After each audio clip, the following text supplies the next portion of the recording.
জীবনের পথে অনেক আঘাত আক্রমণ সহ্য করিয়া মানুষকে বড় হইতে হয়। এই জন্য নাকে কাঁদিয়া অপরের উপর দোষারোপ করিলে বা অস্থির হইয়া হাল ছাড়িয়া দিলে চলিবে না।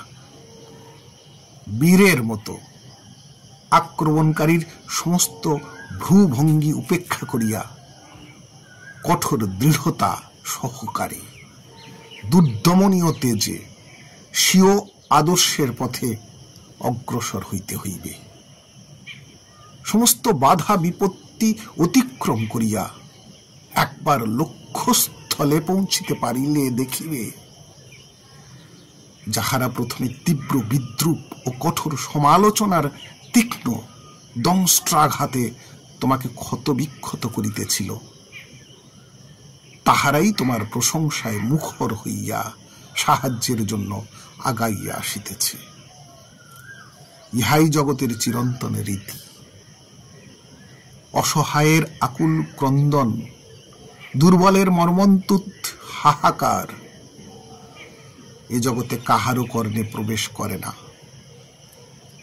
যতদিন তুমি ছোট থাকিবে, দুর্বল থাকিবে, ততদিন পর্যন্ত চতুর্দিক হইতে বিরুদ্ধ শক্তি আসিয়া নিষ্করুণভাবে তোমাকে দলিয়া পিষিয়া ফেলিতে উদ্যত হইবে।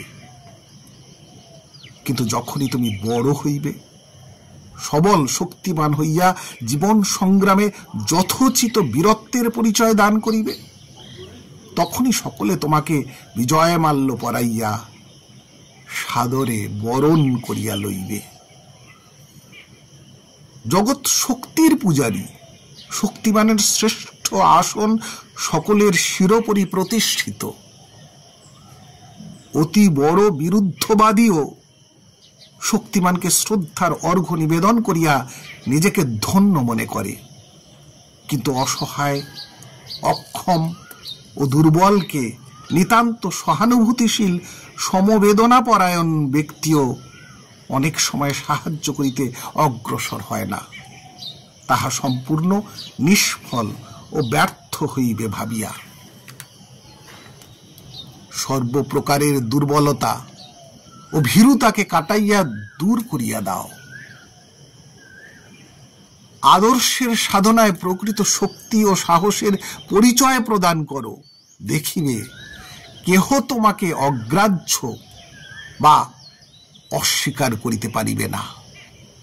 সকলের সমস্ত আঘাত, আক্রমণ, লাঞ্ছনা, অপমানের যোগ্য প্রত্যুত্তর দেওয়া হইবে তখনই যখন তুমি নিজেকে উপযুক্ত করিয়া গড়িয়া তুলিয়া কর্মক্ষেত্রে যথার্থ শক্তি, সাহস ও বীরত্বের পরিচয় দিতে পারিবে। নিজে যতই শক্তিমান হইতে পারিবে, সমস্ত আঘাত আক্রমণের প্রতিরোধ ও প্রতিকার তখনই হইবে। অন্যথা শুধু জীবনের তিক্ততায় বৃদ্ধি পাইবে, কিন্তু সত্যিকার প্রতিকার কিছু হইবে না। আত্মন এ জগতে শক্তিহীনতার কথা জানাইয়া কাহারও সাহায্য চাহিও না।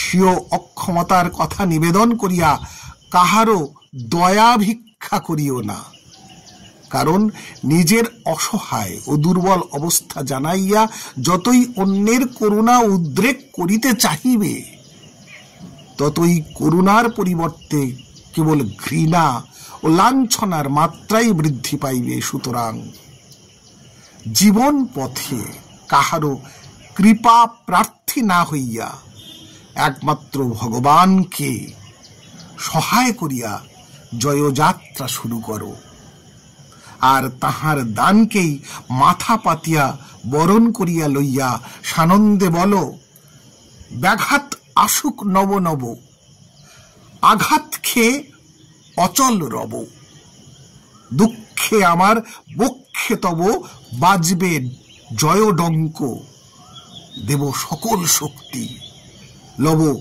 অভয় তব শঙ্খ।